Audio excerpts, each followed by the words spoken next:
Yes, everybody. It's nice to be back. It's been a minute. So it's now, July. Last time was in April that we spoke at the Irish Open, but it's time for vlog 2. So stuff's been happening in the last few months. We've had, been playing a little bit of golf, to be fair, which has been nice. The weather's beautiful here at the moment, as you can tell. It's always a good combination. I have played a couple of poker comps. So I managed to play a DTD 150, so £180 buy-in, I think it was. Played that probably about a month ago now and did really well in it, actually. So I came 13th out of about 900 and I won a grand cash, and also I got entered into a £560 comp, which is today. So that's what the vlog's all about today. DTD 560. I've actually sold some stake in this one. So usually I'll play stuff within my bankroll, but you know, when you qualify for this stuff, I don't usually like to play stuff outside of about 300. And this one's obviously 560, a little bit more. So I've actually sold 30% of me. I've sold, and I've sold that to 6 very good friends at a good price. So I gave them a slight discount, not charged a rate fee, which is always a nice thing to do. And I'm playing well at the moment, so it feels like a good time to sell. Shout out to the backers. We've got Azzy Dre, who's backed. He's the world's most card dead man, so I'm hoping that he doesn't pass that card deadness on to me. We've got the slots professor, Jamie Akers, king of the slots. Also got William Gunn, mega shrewd gambler. And then we've got Gary Watson, who's the founder of the International Cessna Foundation. And then we've got Ollie B, the big tennis punter. Hopefully rebuild his bankroll because Wimbledon's shattered it, I'm sure. And then finally we've got Jim Meek, who some people say is actually the best poker player in the world. And those some people are him, nobody else. So yeah, plan is, let's get to Dusk till dawn. Usually that wouldn't be a issue. Dusk till dawn's 15 minutes away from me. However, I'm having car problems, and only this morning I managed to get my car to work. Don't know how it happened, but time was a healer and it worked. So I'm gonna drive down, just stopped off, went to the shop, went to get back in my car, didn't work. So I've got a car stranded in the middle of Netherfield, and I need to get to Dusk till dawn. So decision has been made to leave the car there. I've got an active Ringo session for 24 hours, and that can be a problem to deal with at a later point.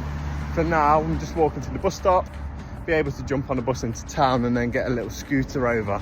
So a bit of a unconventional way of getting to Dusk till dawn this time round, but that's what we're doing. So I guess I'll see you there, guys. Looking forward to it. Right, that was a successful trip. We got the little scooter over. It was about a 25-minute scooter ride. But when there's a will, there is a way, and we've made it here just after 2 actually, so it'll be on the first break now. Seems like a great time to jump in. Probably going to just have a coffee first and then get to it. But here it is, guys. Let me see if I can move.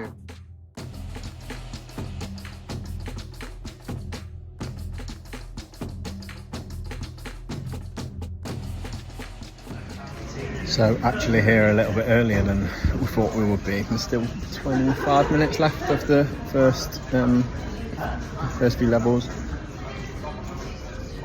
So just going to finish off this coffee and then we'll be registered. I'm out, guys. Only joking. Did a bit better than the island vlog. We at least made it to the first break. So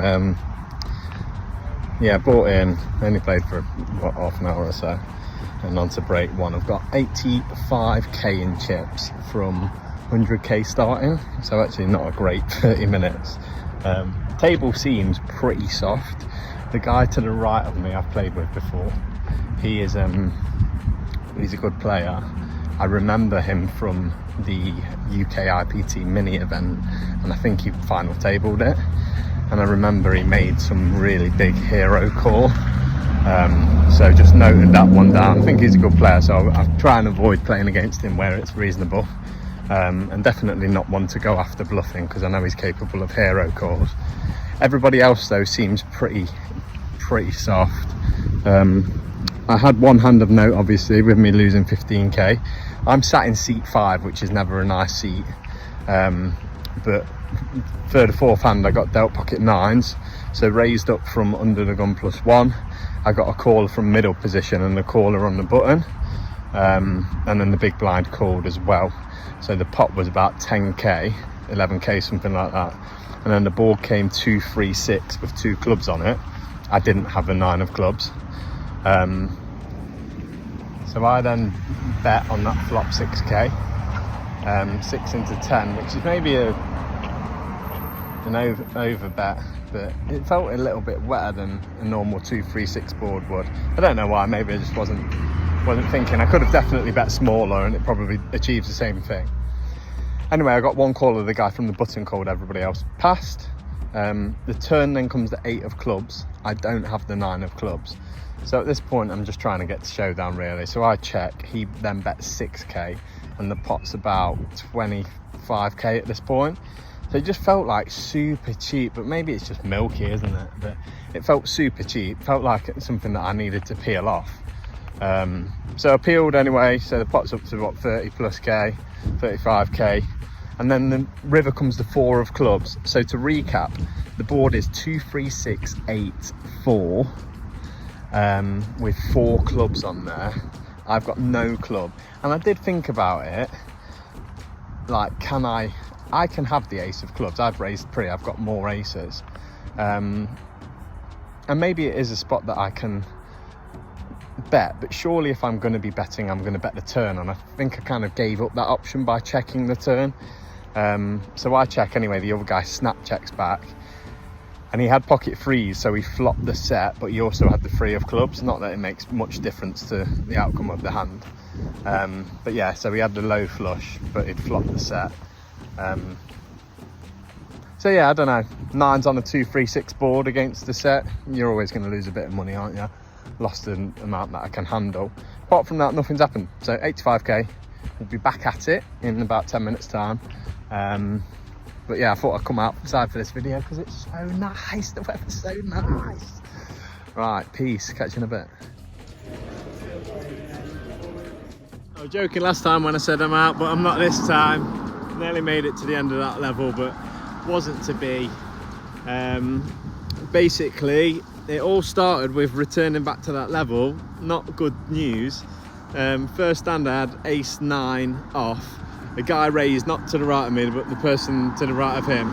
But the big thing is that the big blind wasn't in his seat, so it was a free big blind, and I had ace 9 offsuit, so I called on the button with position, didn't think I needed to free bet, and then the small blind called as well.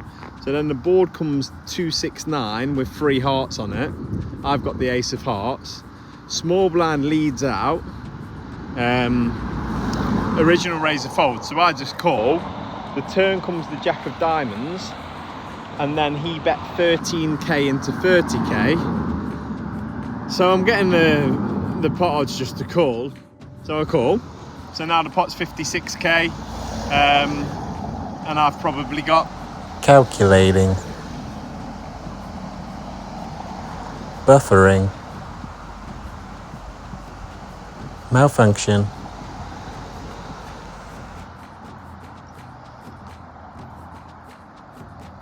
Around that left, around 60k. Yeah, and then the river comes the jack of clubs, and he bets about 17k into the pot of 56k. And I go into the tank, and basically the two things that I was thinking about really were, is cheap price, is he ever bluffing?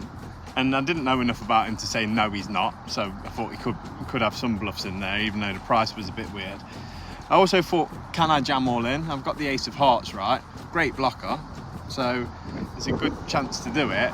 But I just felt like the vibe of the hand which maybe you shouldn't feel vibes, but I felt like the vibe of the hand was it was the missing big blind really played into the dynamic, which meant if I ship, I think he's likely to find a call, because it's probably slightly overbluffed for that reason. But then I flip it on the other way, he's betting, and is he overbluffing because of the dynamic? And for that reason I decided to call anyway with my 9, so 2 pair, and he turned over 4-7 of hearts, so we flopped the flush.